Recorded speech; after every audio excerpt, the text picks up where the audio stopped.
So, hi there, Sarah.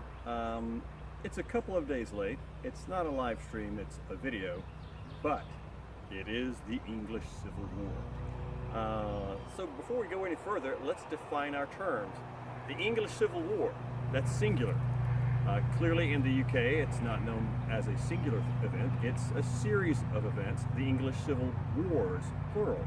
Or it could be known as the First, Second, or Third English Civil War. Or the War of the Three Kingdoms, because it encompasses England, Ireland, and Scotland. Or, as it's known in the United States, the what? But I digress. So, in telling history, in interpreting history, you always want to have a narrative. I mean, we could talk about larger issues, parliamentary authority versus royal authority, dissenters versus Catholicism, any sort of these larger issues. But it's always great when you're interpreting to people to get it across to them, to bring it home, to make it a narrative about people, personalities. And of course, two very, very big personalities in the English Civil Wars are Charles I and, of course, Oliver Cromwell. And to illustrate those two people, their personalities, let's say that this feather boa is Charles. And of course, this potato is Oliver Cromwell. Now, the thing about these two impersonations, if you will, these two representations of these titanic characters, is that this one is historically accurate. This one is only figuratively accurate.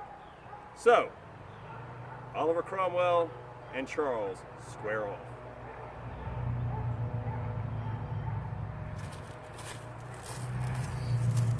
And of course you'll notice that Visitor Kitty thinks she has traveled back to the English Civil Wars with me, as she casually grooms herself amongst the weaponry.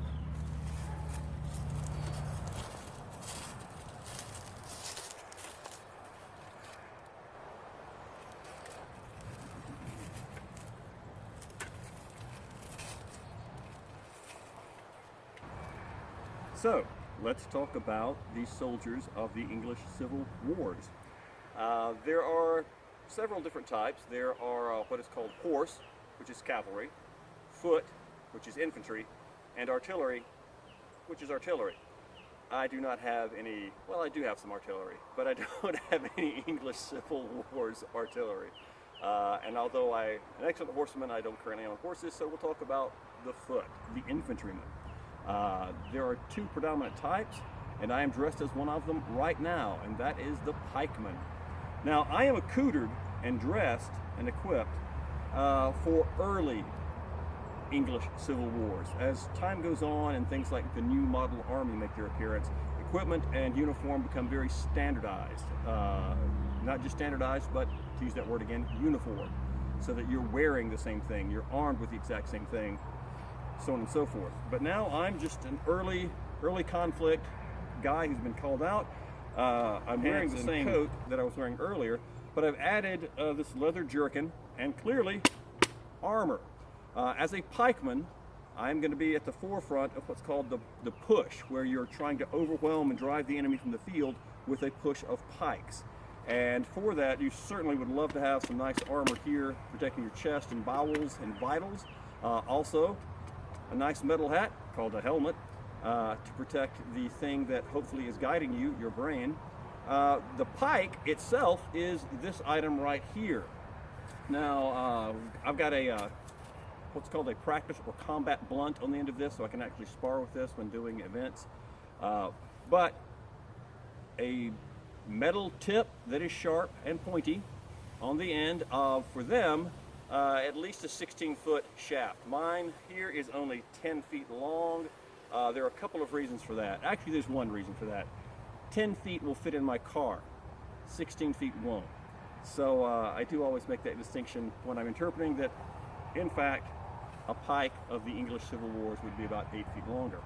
But its job is to be sharp and pointy and be able to reach out far, far, far from the soldier himself and threaten your face or vitals with death or pain or being pushed off the field. So that is what the pike is all about. It gives you tremendous distance advantage. You're keeping the enemy at distance and pushing him before you come into close contact, because that's where things get dicey. Now, of course, the other side wants to break your pike line and get into you, and sometimes you may want to get into them under their pikes. And when you do that, you need a closer weapon, a side weapon, if you would. A side weapon, if you will. And that is why I have a rapier here on my side. Now, this is kind of a broad blade for what you might picture as a rapier, but it is in fact a rapier. It is a cut and thrust weapon, a little bit of a handguard there to protect the hand, and can do some pretty good damage. Now, if I'm pulling that out, that means that they've broken my pike line, or I've gotten in amongst their pike line, and things are going to get pretty dicey. And I've got one more weapon that I can call on, and that, of course, is a dagger. If I have to pull this out, things have gotten really, really bad for me. It is a weapon of last resort when you see that I have a pike and a rapier that I go through before I get to that. But I'm reasonably well armored. This is a breastplate with tassets, these bendy things here that are hinged, so you can walk without bashing your thigh on a hard piece of metal. But I don't have a backplate on.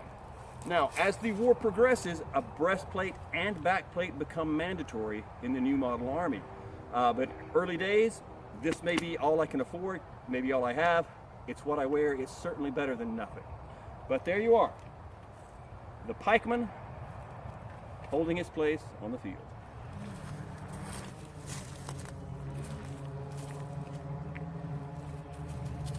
So our second soldier, our second foot, our second infantryman is the Musketeer, so called because of this lovely little item I've just pulled up, a matchlock musket. So it's called a matchlock musket because the lock mechanism that makes it fire, that's all of this nonsense, uses a slow match. This is hemp soaked in water and gunpowder and allowed to dry, and then when it's dried out, if you ignite it, say with a candle and a lantern just before the battle, carried by a sergeant, this slow match burns a very long time. And you're going to need that burning a long time because this is the ignition system for the gunpowder that makes this weapon work. It's depressed into a pan full of primer powder by doing this, pulling this tiller, and you get that glowing slow match goes down into the powder. It flashes. There's a hole bored into the side of the barrel here that makes that spark from that primer go in here, where you've got a big charge of gunpowder and a bullet that ignites, sends the bullet flying. So that's basically the matchlock musket, how it operates. Now, to load it, here's what we're talking about. You're going to have your slow match pre-lit, probably going to hold it between some fingers away from where the gunpowder is going to be.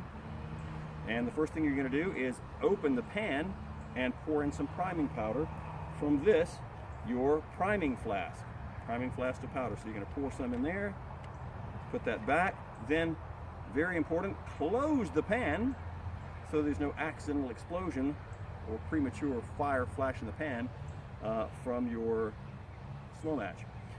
So you're going to, or at least what I do, I put this there now. Everything's all nice and safe, so it can't go off. You're going to keep blowing that occasionally. Then you upend your weapon and you open one of these wooden cartridges that has a preset amount of powder for your charge. You pour that down the barrel. Then you reach into your bullet pouch and you pull out a bullet. And a bullet is, depending on what your weapon is, anywhere from a 65 caliber to 75 caliber round ball of lead. You drop that down the barrel, and then you pull out your scouring stick or ramrod. You ram the charge down to the breech, pull your ramrod or scouring stick back out, replace it because you are going to need it every time you use the weapon. So now theoretically you've got powder, bullet inside, primer in the pan, glowing matchlock. You open the pan, you take aim, and boom, it goes off. So I'm going to load this now. Oh, and we got a flash in the pan. That happens sometimes. So we had a flash in the pan with the matchlock. but I will cobble together me firing a matchlock to finish the video. And we'll see what happens. There we go!